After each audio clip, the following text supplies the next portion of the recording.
중국만큼 사람 놀래키는 나라가 또 있을까요?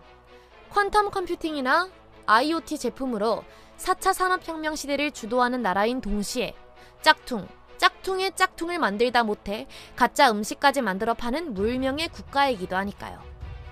지난 10년간 중국에서 가짜 음식을 고발하는 일이 엄청나게 늘었습니다. 콘크리트로 만든 호수, 썩은 쌀국수, 가짜 고기와 가짜 콩처럼 사람이 먹으면 죽을 수도 있는 음식을 만들어 파는 업체들이 한둘이 아니죠. 뭐를 만들어 팔든 제조업 강국인 건 변함없는 사실이긴 하지만 먹고 탈라면 중국이 책임져 주나요? 보험 가입이 절실해 하는 기괴한 중국의 가짜 음식 9가지입니다.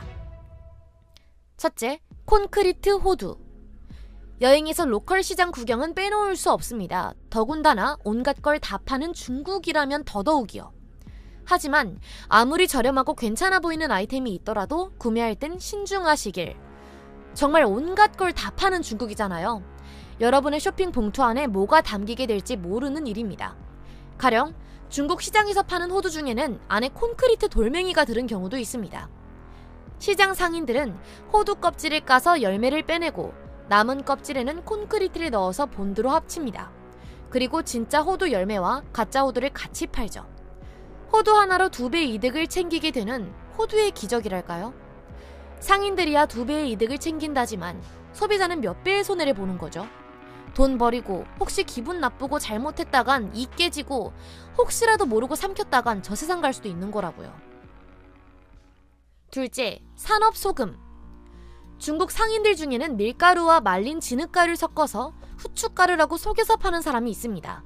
어이가 없지만 이건 적어도 먹었을 때 죽진 않습니다. 이 정도는 귀엽다고 해두죠. 하지만 중국의 가짜 소금은 아주 위험합니다. 식용이 절대 금지된 산업소금이거든요. 산업소금은 겉보기엔 일반 소금과 비슷하지만 그 용도는 하늘과 땅 차이입니다. 주로 기계를 청소하거나 종이, 표백제, 타이어 같은 제품을 생산하는 데 쓰이는데요. 사람이 먹을 거라고 생각하고 만든 게 아니니 독성을 포함하고 있는 건 당연한 일. 만약 사람이 먹게 되면 간과 콩팥에 무리가 가고 암을 유발할 수도 있습니다. 문제는 중국의 상점과 레스토랑에서는 이런 산업소금을 사서 쓴다는 것입니다. 짠맛을 내는 건 마찬가지인데 훨씬 싸기 때문이죠. 게다가 중국에선 정부 규제가 훨씬 약해서 이런 소금 쓰다 걸려도 별로 처벌받지도 않고요. 이건 뭐 중국 여행 갈 땐 천일염 한 통 챙겨가는 게 차라리 속 편할 것 같네요. 셋째, 썩은 쌀국수. 쌀국수 원가가 비싼 것도 아니고 중국에서도 흔한 대중 음식인데 설마 썩은 걸 파냐고요? 네, 식당을 잘못 골라 들어가면 그런 일이 일어날 수 있습니다. 대부분의 사람들은 음식이 썩으면 바로 버리지만 어떤 중국 음식 공장들에서는 상한 쌀을 버리지 않고 국수로 만들어 재활용합니다. 쌀국수는 원래 쌀가루랑 물을 섞어 간단히 만들 수 있는 건데 가짜 쌀국수는 썩은 냄새를 감추고 진짜 쌀국수 같은 색을 내기 위해 좀 더 많은 과정을 거칩니다. 썩은 쌀과 가축용 곡물을 섞어서 표백 처리를 하고 황산이 들은 화학물에 담급니다. 맛을 내기 위해 MSG도 많이 치고요. 아니 근데 이렇게 공정이 복잡한 거면 가짜 쌀국수 원가가 더 비싼 거 아닌가요? 넷째, 가짜 콩. 딱딱한 콩이 삶은 뒤 물렁해지는 건 요리 고자라도 아는 기본 상식. 하지만 중국에서 산 콩이라면 그 상식이 와장창창 무너질 수 있습니다. 2010년 중국 창샤의 한 농산물 시장에 몇몇 사람들이 컴플레인을 해왔습니다.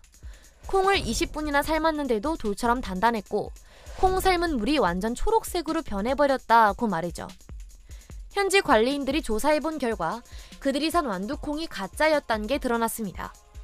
시장에서 판 완두콩은 깍지 완두와 대두로 독성 있는 염료랑 메타 중화 황산 나트륨에 적셔서 통통하고 신선해 보이도록 한 것이었습니다.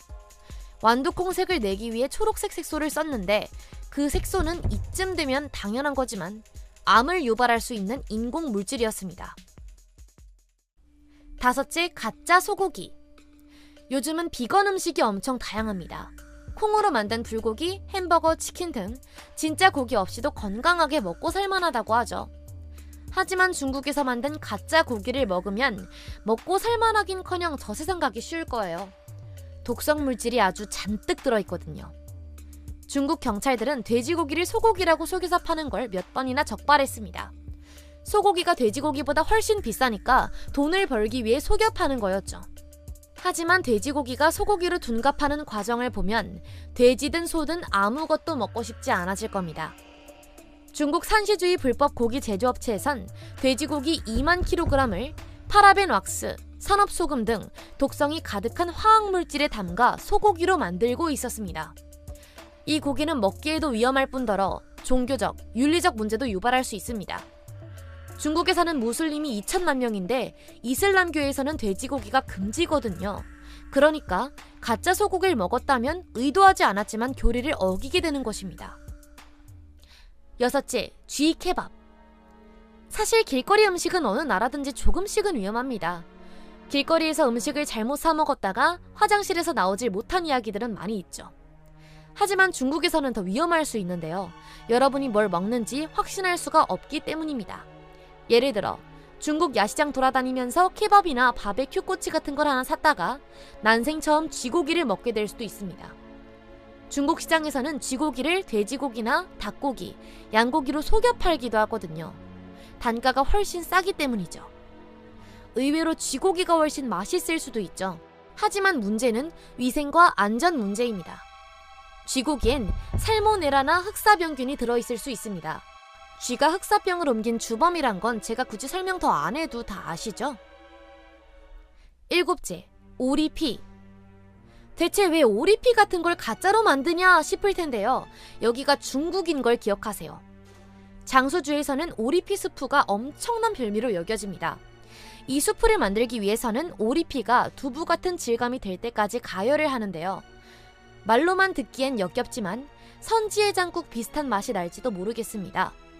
하지만 그것도 진짜 신선한 피로 만들어질 때 얘기지 가짜 오리피 스프라면? 글쎄요. 한 번은 가짜 오리피를 만든 사람이 경찰에 적발된 적이 있었습니다. 그는 근처 도살장에서 값싼 소피랑 양피를 사들여서 집에서 피가 굳을 때까지 끓였습니다. 그것만으로도 불법이고 아주 나쁜 일인데 피를 보존하기 위해 포말데하이드를 첨가했습니다. 많이 먹으면 사람이 죽을 수도 있는 독성의 물질 말이에요. 경찰이 이 사람의 집에 들이닥쳤을 때 그는 피가 넘쳐 흐르는 방에서 동물 시체에 둘러싸인 채 솥에서 피를 끓이고 있었다고 합니다. 그분, 돈을 벌고 싶으면 차라리 공포영화 세트장 만들어서 대여하는 게 빠를지도요. 여덟째, 가짜 쌀. 요새 중국 쌀 사드시는 분이 많습니다. 국산 쌀이 조금 비싸니 어쩌면 당연한 일이겠지만 그래도 미리 조심하는 게 좋을 듯합니다. 가짜 쌀도 버젓이 유통되고 있으니까요. 중국의 가짜 쌀 중에 기본템은 종이를 말아서 잘게 썰은 겁니다. 입맛도 떨어지고 영양가도 없고 뭐 적어도 독성 성분은 없겠네요. 다이어트도 되고요. 하지만 그 말고도 합성 레진을 쌀처럼 자른 가짜 쌀도 있습니다. 합성 레진은 그냥 플라스틱으로 재활용 과정에서 아주 싸게 만들 수 있습니다. 이 가짜 쌀로 된 밥을 3공기 먹으면 비닐봉지를 하나 먹은 거나 마찬가지라고 합니다. 요새 플라스틱 때문에 바다 동물들이 몸살이라니까 직접 느껴보라는 건가요? 친절도 하셔라. 머리 좋은 범죄자들이 가짜 쌀에 진짜 쌀을 섞어 넣어서 뭔가 이상하다는 걸 느끼지 못하도록 합니다. 그 가짜 쌀을 나이지리아처럼 아주 먼 곳까지 수출해버리고요. 가짜 쌀을 구분하는 방법은 쌀을 볶아보는 건데 쌀이 노르스름해진다면 진짜 쌀이고 쌀이 녹으면서 탄 플라스틱 냄새가 난다면 바로 버려야 합니다. 집에 중국 쌀 있는 분들 혹시 모르니 오늘 누룽지 한번 만들어 보시죠. 아홉째, 가짜 밀랍 달걀. 닭이 달걀을 낳는 걸 실제로 보지 못했다면 여러분이 사려던 그 달걀이 가짜 달걀일 수 있습니다. 적어도 중국에서는요.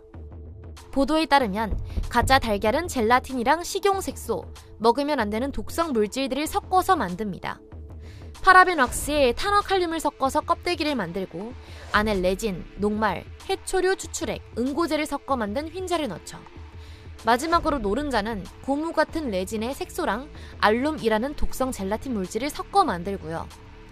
가짜 달걀을 깨보면 진짜랑 아주 비슷해 보입니다.